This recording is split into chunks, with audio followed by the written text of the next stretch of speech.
কৃষ্ণ, রাধে রাধে। বড় ভিডিও দিয়েছি, তোমরা আশা করি বড় ভিডিও দেখেছো। যারা দেখোনি অনেকে স্কিপ করে দেখো, তো তাদের জন্য এই ছোট্ট ভিডিওটা। এই যে হাঘরের বিটি বলছে, মাইকে করে বলছে সবাইকে যে কৃষ্ণকালী মাকে দাবিয়ে রাখতে চাই, কৃষ্ণকালী মায়ের নাম আমি প্রচার করছি, সেটা বন্ধ করতে চাই। পয়েন্ট টু বি নোটেড, ঠিক আছে। তারপরে সেকেন্ড কথা, মায়ের মন্দির ভেঙে দিতে চাইছে, মায়ের মন্দির এরা হতে দিতে চাইছে না।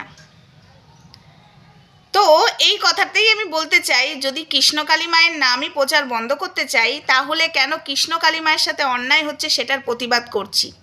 আমরা কি মুসলিম নাকি? আমরা মায়ের মন্দির বন্ধ করব, মায়ের নাম প্রচার করা বন্ধ করব?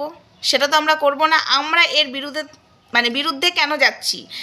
এ ভগবানকে নিয়ে সামনে ছেলে খেলা করছে, রীতিমতো কৃষ্ণকালী মাকে নিয়ে রীতিমতো ছেলে খেলা করছে, নিয়ম করে পুজো দিচ্ছে না, মেন্স অবস্থায় মায়ের পুজো করছে এবং নিজে করছে, 10 জনকে প্রচারও করছে। তোমরাও করতে পারো। মহাদেবের ত্রিশূলে পা দিয়ে নিজেকে বলছে যে আমি ভগবান, আমাকে কৃষ্ণকালী মা বলেছে তোর পা দিয়ে ত্রিশূল জাগ্রত হবে। এটার বিরুদ্ধতা। আজকে যদি কৃষ্ণকালী মায়ের নাম প্রচার বন্ধ করতেই চাইতাম, তাহলে ভগবানের সাথেও কি করছে না করছে সেটা আমরা দেখতে যেতাম না, তাই না? সেটা কি আমরা দেখতে যেতাম? ভগবানের সাথেও অন্যায় করছে, ভণ্ডামো করছে, সেই ভণ্ডামোটা আমরা বন্ধ করতে চাইছি। এটার বিরুদ্ধে আমাদের লড়াই।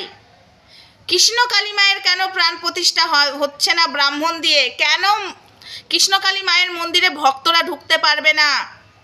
এটা আমাদের লড়াই। মায়ের ঘট কেন উল্টিয়ে যাচ্ছে? কেন প্রাণ প্রতিষ্ঠা হচ্ছে না? কেন মেন্স অবস্থায় মায়ের পুজো হচ্ছে? এটা আমাদের লড়াই। আর মন্দির ভাঙার কথা বলছে, ওই জায়গার ওপরে মন্দির হবে না, সেটা আমি বরাবরই প্রতিবাদ করে এসছি আর বলেছি ওই জায়গার ওপরে মন্দির হবে না, ওই জায়গার ওপরে শুধু ব্যবসাই হবে। ও ব্যবসা করে যাবে, মন্দির করব, কারণ ওই জায়গার ওপরে মন্দির হবে না। জায়গাটাও ডুপ্লিসিটি নিয়েছে, ইচ্ছা করেই ভক্তদের কাছ থেকে টাকা নিয়ে ব্যাংক ব্যালেন্স করব। এখন যখন দেখছে যে আমি লোককে ঠকাতে পারবো না, আবারও এটাও একটা চাল, ঠিক আছে, এটাও ওর চাল।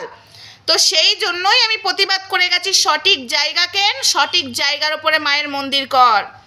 তোর যদি মন্দির করারই ইচ্ছা হতো, তাহলে হ্যাচারির ওই জায়গাটা নিতিস না, যে জায়গার তোর নামে বা রেজিস্ট্রি হবে না, জায়গাটা কি বলে, জায়গাটা ভেস্টের নাকি একটা জায়গা, সেই জায়গা কেন নিলি? এবং তুই এই বেলারা গ্রামের এই জায়গাটা কেন নিলি?